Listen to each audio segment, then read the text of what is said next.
character I play is Queen Elizabeth I of England, and she is incredibly intelligent, she is witty, she's very assured, she's independent, she's fierce.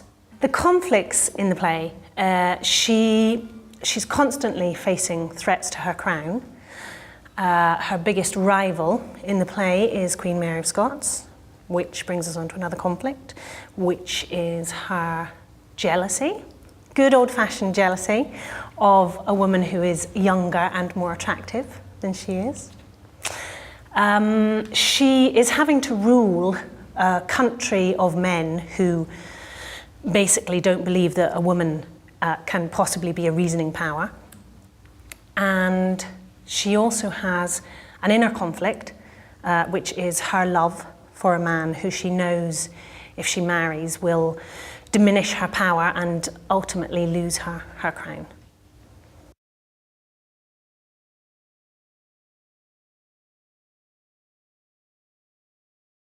Key themes of the play would be, I think, manipulation is very much a key theme. Everybody in this play is trying to manipulate everybody else to further their own ends. And this affects Elizabeth in that I would say Elizabeth is the master of manipulation. In many scenes in the play you see she uses her pedigree, she uses her feminine wiles, she uses her guile, she uses her sometimes quite fierce, regal autocracy to get her own way. I would say she's way up there, top of the league when it comes to manipulation. Other themes, well, there is religion, obviously is a big theme of the play. In terms of Elizabeth within the play, obviously she is a Protestant and she's very devoted to the new faith, but she has more tolerance and moderation in that she can stand back from that fanatical belief and actually use it as a tool, which she does very well in the scene with Henry Darnley, when she uses him as a pawn to send, she wants him to marry the Queen of Scots, and she uses his Catholicism to gain that. Jealousy, as I mentioned before, I think is a big theme, certainly for Elizabeth, having to deal with the jealousy of a younger, prettier woman. And another theme which I think is very strong for the two queens is heart versus head. And actually that's probably the biggest contrast between the two queens. Ultimately, that Mary allows her emotions to play and Elizabeth doesn't.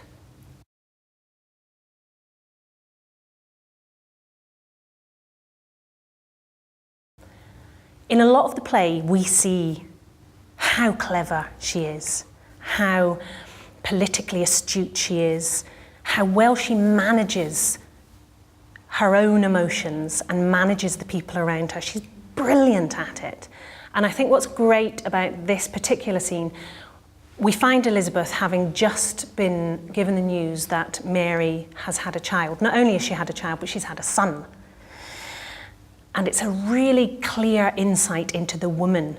And we don't often get to see that. And actually it's tragic, it's heartbreaking, because she's done so well to hold back her emotions and be politically clear-minded about the way her life is moving.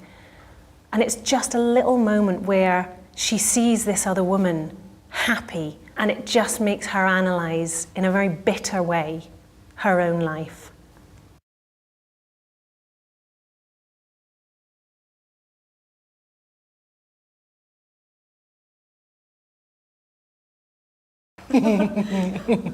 Yes. The Scots language is incredibly challenging for me because not only do I play Elizabeth, but I also play Bessie, who is Mary Queen of Scots' maid.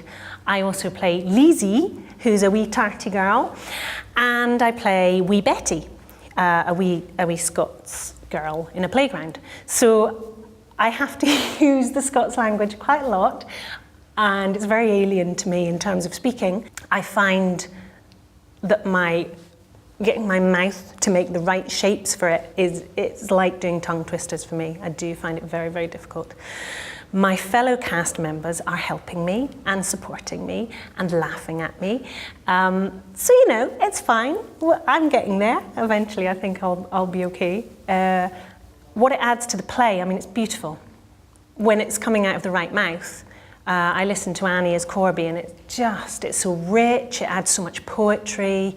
But also, importantly, what I think it does is it provides a stark contrast between two countries and makes that very, very clear that we're talking about two separate types of people